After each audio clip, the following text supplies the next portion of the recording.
En fait, d'abord, de voir mes adhérents, parce qu'il y en a beaucoup qui sont sur le salon, donc c'est toujours une occasion de les voir en situation avec leurs produits, de voir aussi les nouveautés de leur gamme, et c'est très enrichissant.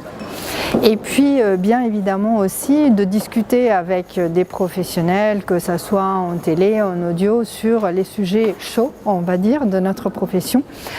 pour leur faire part de ce que notre organisation professionnelle peut faire pour eux, pour défendre les intérêts de la profession, parce que c'est pour ça qu'on est là. Et c'est vrai qu'en ce moment, les sujets ne manquent pas. Si on veut partir, laisser un instant de côté la télé, mais déjà sur l'audio, eh bien en France c'est le grand moment du DAB+, du moins on l'espère,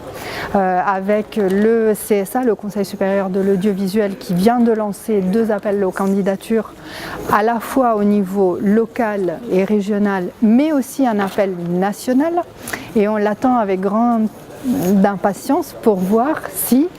notamment Radio France, mais aussi les grandes radios privées, on va y arriver, décident de se lancer en numérique, ce qui permettrait d'avoir un regain d'intérêt, je pense, pour la radio, et puis plein de bénéfices associés. Donc on est dans cette phase où on attend que les choses se décantent. Les constructeurs sont prêts, les produits numériques sont prêts, que ce soit en mobilité, donc en autoradio, ou dans les produits pour le salon, ou dans les produits mobiles, petit appareil radio. On aimerait bien que ce marché finalement démarre en France. Donc ça, c'était pour la partie audio, c'est le sujet. Et sur la télé, on a des gros sujets aussi, parce que vous n'êtes pas sans savoir qu'en 2024, il va y avoir un rendez-vous important en France, sportif. Et on est en train actuellement, au niveau du CECIMAVI, avec nos membres télé, de contribuer à la définition des standards, des nouveaux standards ultra haute définition pour la TNT, donc pour la télé numérique terrestre, puisque aujourd'hui la ultra haute définition passe, comme vous le savez, par du over the top, donc par des boîtes, les Netflix ou autres fournisseurs de programmes, mais pas encore par la TNT, qui est quand même reçue encore par plus de 50% de la population française.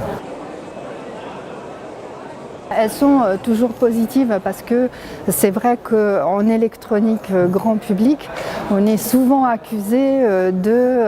d'être trop innovant, et donc de sortir trop de standards en même temps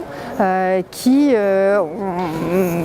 déchaînent parfois des batailles de normes. On a vécu ça à l'époque du VHS,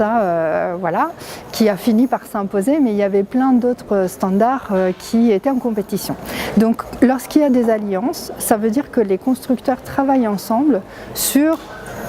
une seule standardisation. Donc ça permet d'aller au bout déjà d'une innovation technologique, et de ne pas trop se disperser sur beaucoup d'innovations similaires, et néanmoins avec des différences, donc incompatibles parfois entre elles.